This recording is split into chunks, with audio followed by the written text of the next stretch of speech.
நான் கேட்கிறேன், உங்களுடன் ஸ்டாலின் ஒரு முகாம் நடத்துறாங்களாம், அப்படியா? என்ன முகாம் அது? உங்களுடன் ஸ்டாலின்.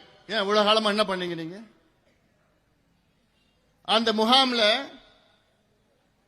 யாருக்காவது பிறப்பு சான்று, இறப்பு சான்று அல்லது ரேஷன் அட்டை இல்ல மின் இணைப்பு, புதியதாக மின் இணைப்பு கணக்கு ஏதாவது வேணும்னா அதுல விண்ணப்பம் வைக்கணுமா?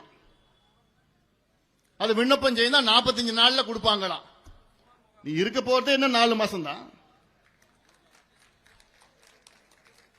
4.5 ஆண்டு காலம் என்னையா பண்ணிட்டு இருந்தீங்க?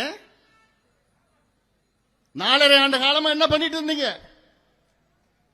இப்போ உங்களுடன் ஸ்டாலின் ஒரு முகாம் நடத்துறாங்க, சிறப்பு முகாம் நடத்தி கிழிக்க போறாங்களாம். கிழிச்சதெல்லாம் போதும். இத நாங்க பாட்டாளி மக்கள் கட்சி சார்பில் 15 ஆண்டுகளுக்கு முன்பு நாங்க சொன்னோம் இந்த யோசனையை. என்னன்னு? சேவை பெரும் உரிமை சட்டம், ரைட் டு சர்வீசஸ் ஆக்ட், அதை கொண்டு வாயா, வேற எங்கேயுமே போக வேண்டாம். அந்த சட்டத்தை நீங்க கொண்டு வந்தா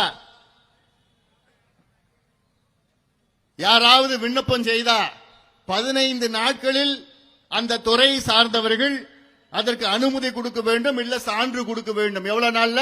15 நாள்ல தானா நடக்கும். அது நேரடியாக போய் விண்ணப்பம் கொடுக்க தேவையில்லை, ஆன்லைன்ல விண்ணப்பம் கொடுக்கலாம். கொடுத்தா 15 நாள்ல அந்த சேவை வீட்டுக்கு வந்து தேடி வீட்டுக்கு வரும்.